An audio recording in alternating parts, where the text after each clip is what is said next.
சுவாச பிரச்சனை காரணமாக டெல்லி எய்ம்ஸில் சிகிச்சை பெற்று வந்த மார்க்சிஸ்ட் கம்யூனிஸ்ட் கட்சியின் பொதுச் செயலாளர் சீதாராம் யெச்சூரி காலமானார். ஆந்திராவை பூர்வீகமாக கொண்ட சீதாராம் யெச்சூரி கடந்த 1952ஆம் ஆண்டு சென்னையில் பிறந்தார்.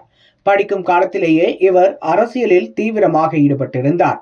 மாணவர் சங்கம், இடதுசாரி தத்துவத்தின்பால் ஈர்க்கப்பட்டு கம்யூனிஸ்ட் கட்சியில் இணைந்தார். அவசர நிலை காலகட்டத்தின் போது JNU பல்கலைக்கழகத்தில் மாணவர் தலைவராக யெச்சூரி இருந்தார். எமர்ஜென்சியை எதிர்த்து இவர் நடத்திய போராட்டங்கள் அக்காலத்தில் மாணவர்கள் மத்தியில் பெரும் கவனம் பெற்றிருந்தது. இதற்காகவே இவர் கைது செய்யப்பட்டார். வாழ்க்கையே போராட்டங்களுக்காக இவர் அர்ப்பணித்திருந்ததாக இடதுசாரி தலைவர்கள் கூறுகின்றனர். இவரது மறைவு இடதுசாரி செயற்பாட்டாளர்கள் மத்தியில் சோகத்தை ஏற்படுத்தியுள்ளது. மார்க்சிஸ்ட் கம்யூனிஸ்ட் கட்சியின் தேசிய பொதுச் செயலாளராக இருந்த சீதாராம் யெச்சூரி நிமோனியா காய்ச்சல் காரணமாக டெல்லி எய்ம்ஸ் மருத்துவமனையில் ஆகஸ்ட் 19ஆம் தேதி அனுமதிக்கப்பட்டார். அவரது உடல்நிலை மோசமடைய அவசர சிகிச்சை பிரிவிற்கும் பின்னர் தீவிர சிகிச்சை பிரிவிற்கும் மாற்றப்பட்டு சிகிச்சை அளிக்கப்பட்டது.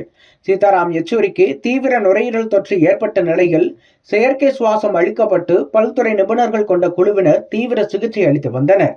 அவரது உடல்நிலை கவலைக்கிடமாக உள்ளது என மார்க்சிஸ்ட் கட்சி நேற்று முன்தினம் அறிக்கை வெளியிட்டிருந்தது. இந்நிலையில் சீதாராம் யெச்சூரி சிகிச்சை பலனின்றி எய்ம்ஸ் மருத்துவமனையில் இன்று காலமானார். அவருக்கு வயது 72. மார்க்சிஸ்ட் கட்சி சார்பில் 2005 முதல் 2017 வரை மாநிலங்களவை உறுப்பினராக பணியாற்றினார். CPM பொலிட் பியூரோ எனப்படும் அரசியல் தலைமை குழுவில் சுமார் 32 ஆண்டுகள் உறுப்பினராக இருந்து முக்கிய முடிவுகள் எடுப்பதில் தனது பங்களிப்பை வழங்கியுள்ளார். 2015ஆம் ஆண்டு முதல் மார்க்சிஸ்ட் கம்யூனிஸ்ட் கட்சியின் பொதுச் செயலாளராக பொறுப்புக்கு வந்த சீதாராம் யெச்சூரி 3வது முறையாக அந்த பொறுப்பில் நீடித்து வந்தார். சீதாராம் யெச்சூரிக்கு தெலுங்கு, வங்காளம், இந்தி, ஆங்கிலம் என 4 மொழிகள் சரளமாக தெரியும். அத்துடன் 9 நூல்களையும் எழுதியுள்ளார். இந்த நிலையில்தான் உடல்நலக்குறைவு காரணமாக உயிரிழந்துள்ளார் சீதாராம் யெச்சூரி.